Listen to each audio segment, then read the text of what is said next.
Shoot. Hey everybody, welcome back to the Spinning Rack. I'm here with the boys. How you guys doing? Today we're going to be talking about Masters of the Universe Revelation. Hey, was Kevin Smith right? Was Kevin Smith wrong? We're going to reveal it to you, and that's why it's called Revelations. So once again, we're here with Professor CA. Say what's up, Professor CA. What up? Say what's up, Calvin Ellis. Ready to rock. And our boy himself, the Prime Minister, the Selector, PD. We'll say what's up, bro. What's going on? So tell me what you got up here right now before we start this whole thing. Me? Yeah. Well, I'll pass it on to Cal. Cal, can you give us a little breakdown of what's going on in this show? You've all seen the episodes. We want to do a little discussion. What do you think about this whole thing that's come out? Okay. Now, what do you want me to do it? Okay. Just an explanation, not give your opinion as of yet. Just a quick explanation of what happened. Okay. All right. Well, we were told this is supposed to be a continuation from the 1983 Filmation cartoon series, Masters of the Universe, and well, it is. So we start off, we get pretty much a classic He-Man episode, or at least what Kevin Smith believes is a classic He-Man episode, and they're going through the paces. Skeletor comes up with some scheme. The Sorceress needs to call He-Man. Things get out of hand. He-Man, of course, saves the day, but in saving the day, He-Man makes the ultimate sacrifice, and then we pretty much see Teela go through the hero's journey up until we see He-Man once again, and he ends up dead at the end of the show.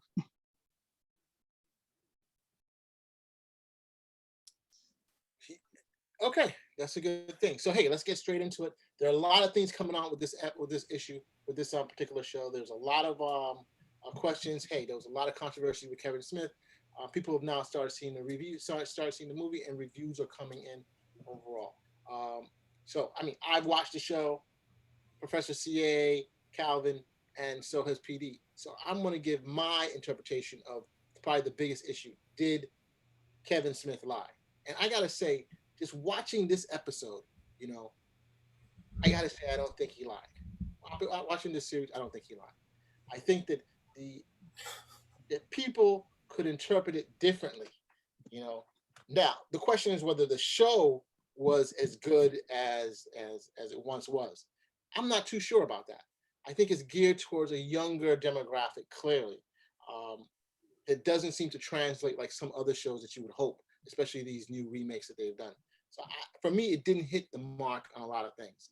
But the question is, did what Kevin Smith say? Did it break the show? And so I'm putting this out here to the guys. What do you guys think about that? What I've just said. What do you guys think? Did it hit the mark of what Kevin has said, or is it something totally different? I'm still getting over the fact you think he didn't lie. He said it was going to be one thing and it wasn't. There's no interpretation. He said this was going to be a continuation from the 83 series. It's not. He said that it was going to focus on He-Man, that He-Man was not going to be put off to the side. That's not what happened. He said that no, Teela would be the focus like she always was on the original show. She'd have the same type of interaction. That surely wasn't the case. So, at the very least, let's be straight to the people. If you don't think he lied, I think you have to do a little bit more than what you just said about interpretation. There's interpretation and it's just flat out false. The guy lied. That's pretty strong. So what do you think about that, Professor CA? Any thoughts on that? In terms of whether or not he lied, I don't know. I've had some very spirited conversations with Calvin and around this topic.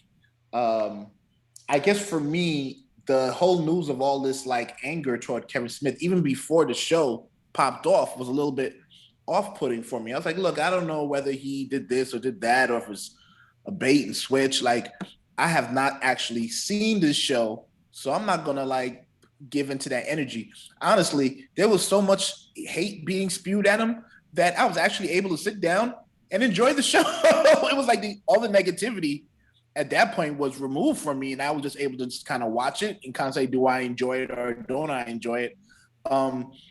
Yeah, so I watched the show and I enjoyed it. It was cool. Now, whether or not Kevin Smith lied, I don't know if I'll go as far as to call him a liar, but there's definitely, and I still have to see part 2 to be super confirmed on this, but as of what I was shown, he did knowingly lead us to believe one thing, which was against what everybody was talking about in terms of the leak. Well, So he lied.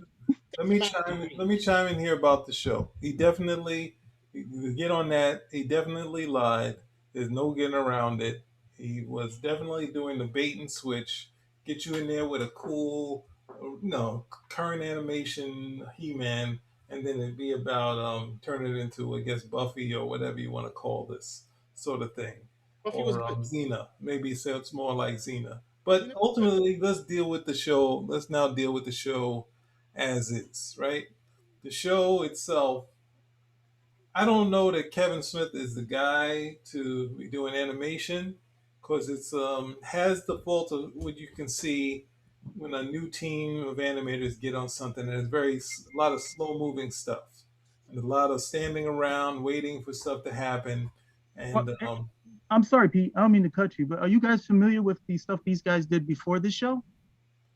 which which They animal did, show? I don't know if either of you guys watched Castlevania, but they did all 4 seasons of Castlevania. And they also did Blood of Zeus, which I know Mario saw. Mars. Mars, sorry. I I know. saw. I've seen some. I've seen the first season of Castlevania, and I've seen the Blood of Zeus. Yes, so I'm very familiar with their. Yeah, so it's not that they can't do, I mean, they've got the animating chops. So, if you've Well, seen those things, you can definitely make a good comparison. I just wanted to put that out. not necessarily talking about the animators themselves, but when you add in that Kevin Smith is the writer, at least of the first episode, and the story editor, and it's like there's some things where you could put someone like, and not to say that it just was people kind of standing around, that sort of thing, and that something that can be alleviated easily. So it's not really trying to be tough on saying these guys are beginning animators. It's just how the story is written, where they're just like, oh, the sorceress is just saying, I can take it on myself. I can take this on myself. I got this stuff, and then next thing you know, I'm feeling the pressure. Let's call He-Man at the last possible minute, and then like somehow Skeletor, I guess, because it has a skeleton in the Gray Skull, he understands the castle. I mean, some of the dialogue ultimately early on was a little bit very soft, very wasn't necessarily. I guess I can commend him for not doing his sort of jokes, his sort of sort of getting high sort of jokes, that sort of thing. But Stoner humor? yeah, that sort of stuff. But he didn't do that. But it was very much like a pun. It was just like the Sex in the City level of puns in here. But then when you get to the part that I kind of struggle with the taking forever to get He-Man down there. You got Tila down there, and He-Man get into the castle. He-Man, he did quickly dispose of all of those guys on the outside, which was cool. The ultimate moment for me, where because not being a big He-Man fan, was, well, no, it passed the whole thing of the trick of something happened in the Skeletor, and then that actually worked in Skeletor's favor, and then everyone's sort of standing around. Skeletor's like, "Yep, just enough time to crack this thing open," and the sorceress is like, "Oh, I just want to see you one last time." We get the moment that was worth it for the whole thing. Is He-Man makes the decision. He figures it out.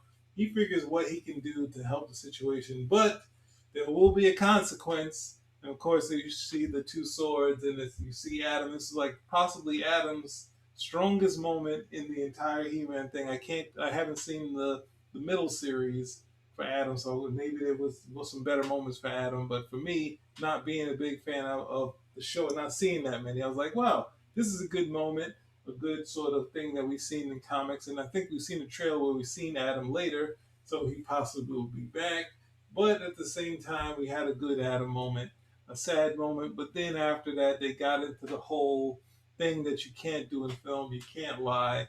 You can't have a secret identity to protect your friends and that sort of thing. So Tila goes off and gets Yeah, all upset. I didn't like any of that. That was terrible. I mean, look, I, As, I, as I I can saw the think. middle series, the 2002 series. There were plenty of Prince Adam moments there. There's even episode 4, so the episode 3 or 4 is entitled "The Courage of Adam," and they deal with the fact that Adam is like, well, I've got my own thing to bring to the table. I don't always want to have to call on He-Man. I'm more than just that, and he has to put his ego to the side, saying, look, you're the champion of Eternia. This isn't about you proving yourself. This is about you being called to do these particular things as He-Man. And if you decide that your own ego needs to come before that, there's a good chance that the forces of evil, if you will, are going to win. So they had episodes that dealt with that. They did 2 seasons. They did a very good job of dealing with a lot of topics that were lingering from the last series, which, again, and I brought this up before, I don't think anybody ever saw that series or even know it exists, because there was just a lot of stuff that was dealt with there. Yeah. I mean, for me though, there were, I had some Yeah. issues with the whole series itself, but I mean, there were some standouts. Lena Headey, Lena Headey, who we all know from Game of Thrones. Queen Cersei did an excellent job as Evil Lynn, or excuse me, Lynn, as she was called before. Working with the heroes and coming back. I thought that was a great job that she did there. I thought Sarah Michelle Gellar as Tila, she did what she was working with, the material that she had with. She did a pretty good job. That's not a positive. Mark Hamill. That's not a positive. Mark Well, with what you have is not a positive. Mark Hamill as Skeletor did a great job. I mean, you can never go wrong with a Skeletor. It sounded like the Joker. You know what I'm trying to say? But You sounded like the Joker, and Kevin Conroy threw me off as Meerman. I was like, "Where's that voice from?" And then when I finally put it together, I was like, "Okay, that's throwing me." But I didn't understand why they decided to put him for Merman when there was like a couple other characters that he probably would have done a better job with. But they wanted the name recognition, same way they wanted to slap name recognition on the show with Masters of the Universe. well, I mean, yeah, that definitely is true. But look, overall, like I said, I think this was definitely like, if this is the same group, like you're saying, did Castlevania and also did Blood of Zeus. This is geared to a much younger demographic. I think. It's not as the story to me was not as strong as it possibly could be relative to those 2 series, which also have holes, but I felt were more enjoyable than this one here overall. I definitely, to me, the turnaround with Tila was a really big issue, in terms of how she's dealt. Peter, can you please put up the images that you have before? Selector, please put them up. So you can see the difference in Tila over the years. Selector, can you please put up the image? Nope, locked. Hold on. Stop that.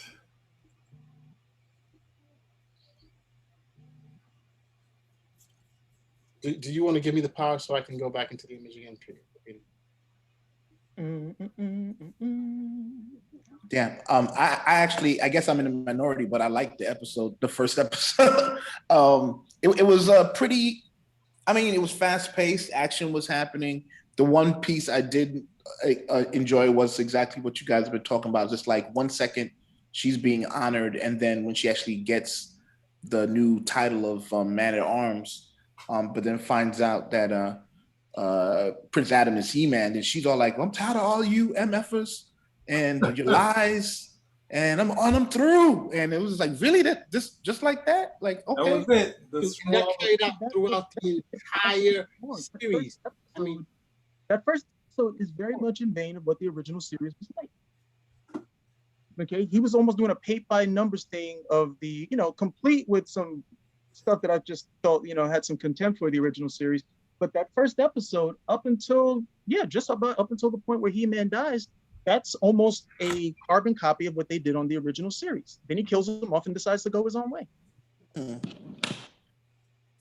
And so all the action and that's what you would have gotten on the original series. He just maintained that for 5 episodes. He said, okay, I knew he was going to screw lads when I saw that He-Man transformation, because they took a lot of time. That sequence right over there, if you know anything about animation, that took a lot of time and craft to do. All right, that's probably one of the best He-Man transformations that I've seen, in any cartoon. Because the original series, all he does is just, I'm by the power of Grayskull, and it's like literally just a flash. It's just a flash, and he transforms. This, you get, energies bathing him, body gets bigger. One by one, the little pieces of armor come on, the trunks come on. So they spent a lot of time with that. And I was like, oh, we're seeing this great transformation, because we're not going to see it again anytime soon, if at all. Oh man. So look, we're going to take a look at the 3 characters here, and I think I don't like the way what they're saying right there. We're not trying to say that, but there's clearly a difference in the progression of what Tila looks like as time goes by. You know, Mhm. clearly a little bit less muscular as time has previously, and now it's a lot more. You know, You mean less? You mean less feminine? Is that what you mean?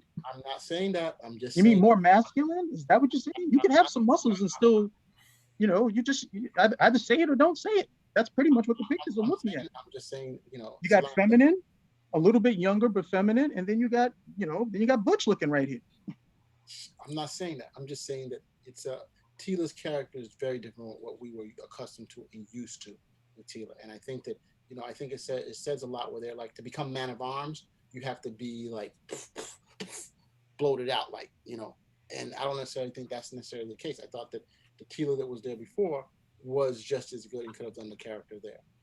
I think a lot of this whole thing, someone would have said, is that are they trying to play both sides of the fence? Like the whole thing is, there was a Tila was in love with He-Man while Adam was in love with Tila, I guess, right? Am I off, Cal? Well, no, they never tapped into that in either of those cartoon series. They never tapped into it. Oh, well, I always thought that there was something there between the two. You see assumption, which is why I never go for this queer baiting stuff. But the whole idea is that the lead guy or the lead girl always, is going to probably fall in love with whoever have the love interest there. That was really played up in the Filmation cartoon or even the second series. Most you could say that they're friends. They were definitely good friends because Adam's like in the second series, Adam's still a teenager and Tila's older than him. So if Adam's maybe like 16 and Tila's 21. So, more than likely because of the age difference, she's just not there. So they never really played into all of that. And then the thing about, queer baiting, well, you're gonna have to accept it. You can have two people of the same sex in a show and you don't necessarily have to fall in love with each other.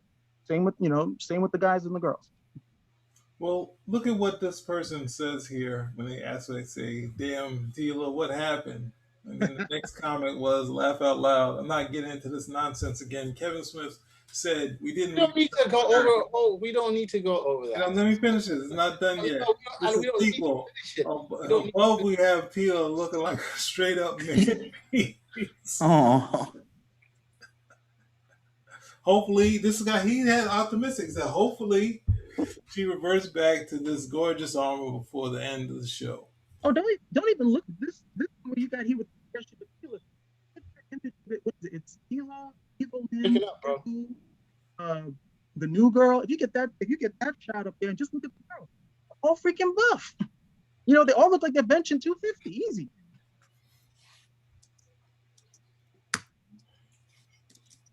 Okay, Peter. Okay. We can take this off. Okay. Done with it? Yeah, I've been done with it for a while. Okay. Okay, so we've established that Tila is buffed in this version. What conclusions is that leading us to? Where are we going?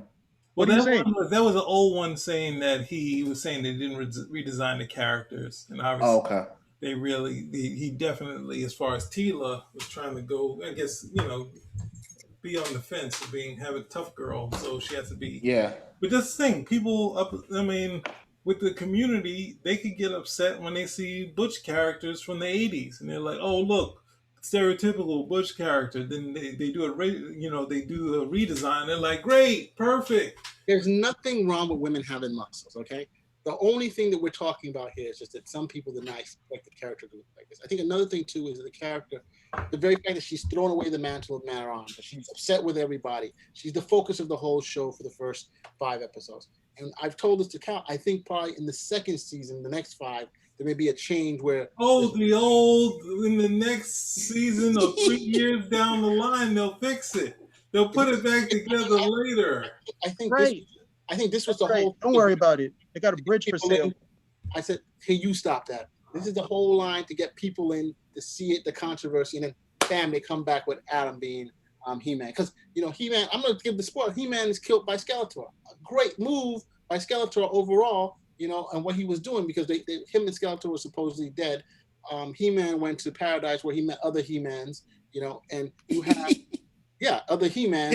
Yeah, for sure. And then you have Skeletor, the great Skeletor. They don't know what happened to him. You know what I'm trying to say? But in reality, you've killed twice. Yeah, he put his essence into the orb and was able to walk around with Evelyn, who was trying to like throw shade on him throughout the whole show, like people don't appreciate you and stuff like that. Evelyn still looked good in the episode. You know what I'm trying to say? There was no controversy that I'm hearing about Evelyn, and then how she played the heroes going forward, or did she? It probably will be different in the other situation. Oh, you got the next series. Evelyn's gonna change too. Evelyn actually stayed in character. Evelyn was like, okay, I'm going to do what's necessary to affect whatever outcome that I want. And as soon as she got it, she was right on Skeletor's team. She's still in character. Yeah, and she was fully present. She was fully present wherever she was. So it's like, okay, I'm with Skeletor. We trying to take over. Didn't work out. All right, she took her time off doing her own things.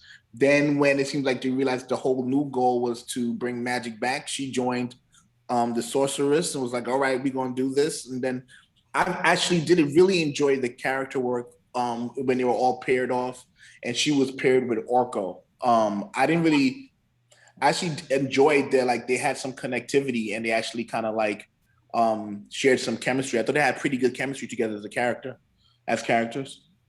I agree with you 100%. That's why I say Lena Headey killed it. Queen Cersei doing her job, Yeah, I think that was to me the standout character, which is shocking because normally it would be Skeletor, in a show like this. And not because I like villains, but just. So I mean, hey, overall, we got through it. Yeah. So overall, did we all like the episode, like the show, or didn't like the show? No, didn't like it. Besides the whole Teela thing, did you like the show? Okay. I'll give this to you two ways. If I'm a fan and I was expecting something, you didn't give me what you told me you were going to give. You lied to me, straight up. So now you're asking me, well, come in here and still gauge it on the quality of the show, which I think is completely disingenuous. And it's almost asking me to indulge in a certain type of self-inflicting fantasy. Because the only reason why I'm watching this is because of what you presented to me. I understand sometimes, we want to go higher level with stuff. If you tell me this show is supposed to be about cowboys and Indians, and when I watch it, it's about strawberry shortcake, and you're like, well, what's a strawberry shortcake story? How an idiot am I supposed to be for you at the end of the day? So that bit over there is not going anywhere. You told me what the show was going to be about. That's what got me interested. You didn't deliver on that. Now, okay, I'll play along. Let me just judge it based on what was given here. That first episode, up until the point where you kill He-Man, hey, how could I not enjoy that? That's very much in line with what the original series was. Okay, I'd be lying if I said I didn't enjoy it. Then you give me the rest of this stuff. Okay, and it's a disjointed and convoluted hero's journey for a character that's not an archetypical hero, for someone who abandons everything that she was raised to do, to go on these little light jaunts around Eternia, which are pretty much just like Easter egg hunts. And then you double down by bringing back the character that I was supposed to be looking forward to, and you kill them off again.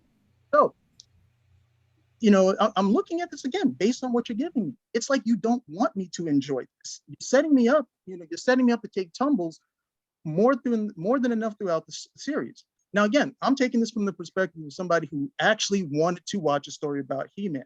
If you just came into it and you didn't really have any concern one way or the other, like, hey, I don't care. As long as I enjoy the story, that's it. And hey, this was the series for you because it doesn't really matter at the end of the day.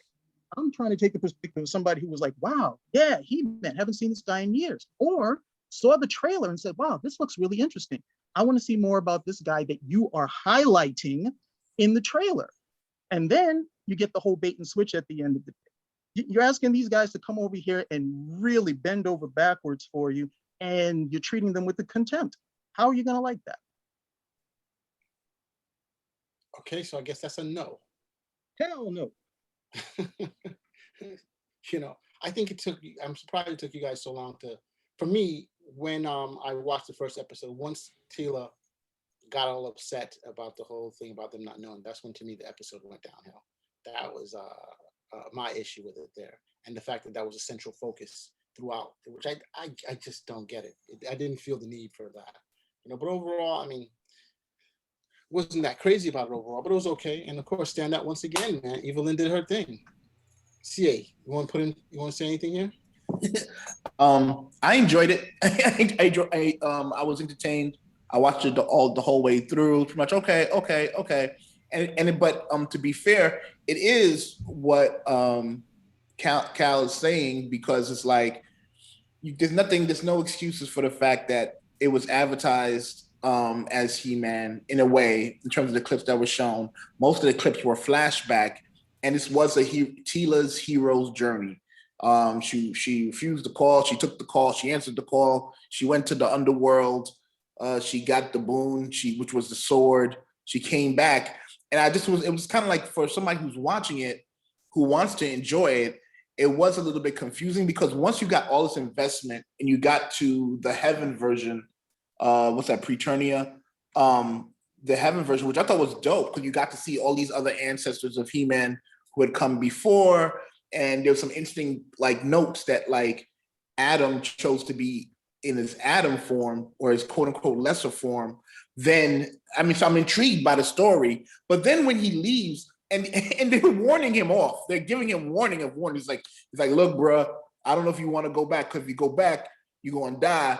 And then he's told, yo, bro, there'll be other champions. Lean off.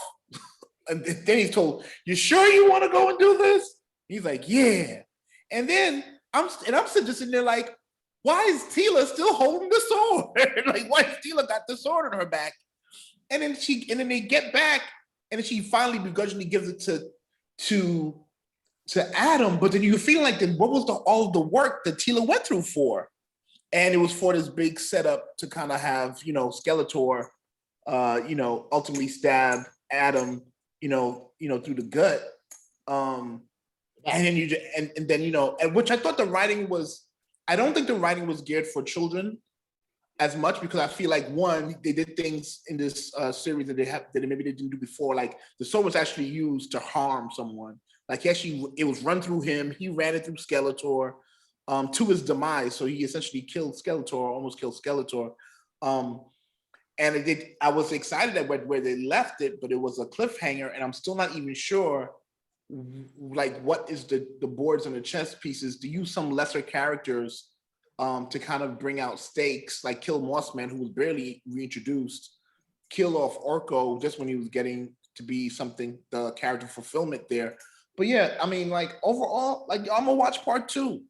I don't know if you guys watched the after scene where they kind of talk about, they introduce all the actors and stuff, but there's this one moment that I'll share where Kevin Smith is standing there with the dude who's the Mattel head, right? And he's like, yeah, can you believe it? We killed He-Man twice. And I was just like, what? Because in my mind, after watching it, I didn't presume that he was killed when the sword goes through his side. I was like, okay, he's going to come back in part two. But they kind of laid the groundwork, man, that he can only die once. And next time he dies, man, he's going to be in the dirt. That's so right. I'm not sure. I'm entertained. Kevin Smith did do, I have to concede at this point, Kevin Smith did do a bait and switch. How I feel about the series would kind of really be based on part two for me. So what about you, PD? From what I saw, it's not something that I would definitely go back to. And as far as, I thought Kevin Smith was gonna be more of a EP, where he would see things and sort of give direction. I didn't really think of him as a person that can immediately transfer into animation. But it's a sad thing to hear the overview. But at the same time, I'm not that big of a He-Man fan to go crazy. But I guess it's trying to give you the Transformers, where Teela is the hot rod, is the Rodimus Prime now, at some point, or like that. So the kids who liked He-Man feel the pain, and then the next, the kids just call in and say, "Give us He-Man," because that's basically what happened with Optimus Prime, where they just said, "Can we just have him back and call it a day?" And like, yeah, we'll just reverse everything. And so he's a robot. Why can't we bring him back? But He-Man's a little different, but you got magic, and I didn't, I don't know.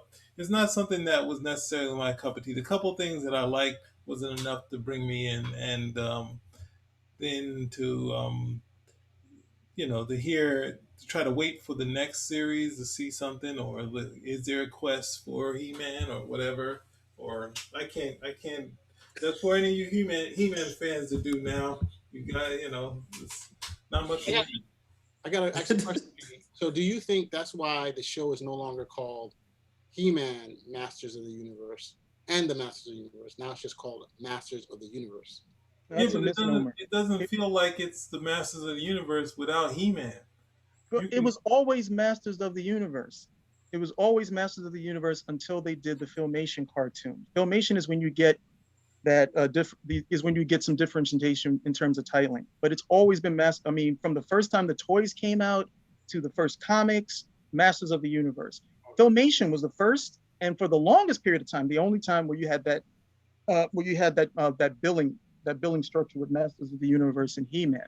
So, the whole idea to revert back to it is, I don't know, it's too much in the weeds at the end of the day. But just from I've collected the toys for years, so that's one of the reasons why I know it. But there's no, well, we're trying to get back to the whole Masters of the Universe and it can be anyone. That's the way it started off. So there's no escaping it that way. Well, I would also chime in. The one thing that I have to say that I appreciate that they did was, and this could obviously get us into some trouble with the freaking Netflix people. Don't But say look that. at this. Look at the they did the was it the Earl Norem sort of painting animation? Like Earl Norem, was that Boris Vallejo and that's Franz Frazetta right say there. I'm glad that they did this because this way is really cool. It's really fun to see. So I'll commend them for that. And it'd be fun to see a whole series like that, but I don't know how long it would take. But I just want Yeah, to great. chime that in. Again, great. If you look at all the stuff they start off, they give you all that classic art that if you collected the mini comics and the toys, it's the same type of art from those toys. And they give you the whole send up. They make some mistakes with with the original send up, but if you're there, you're probably like, okay, I'm on board. And then, oh, yep, hard left, hard left. How you like me now? Okay, well, hey, thank you. We've covered as much as we can cover now. So hey, if you guys like He-Man, just be surprised. Don't be surprised. There's going to be some interesting revelations. That's why it's called Revelations. Spin Rock. Out. Out. Later. Peace.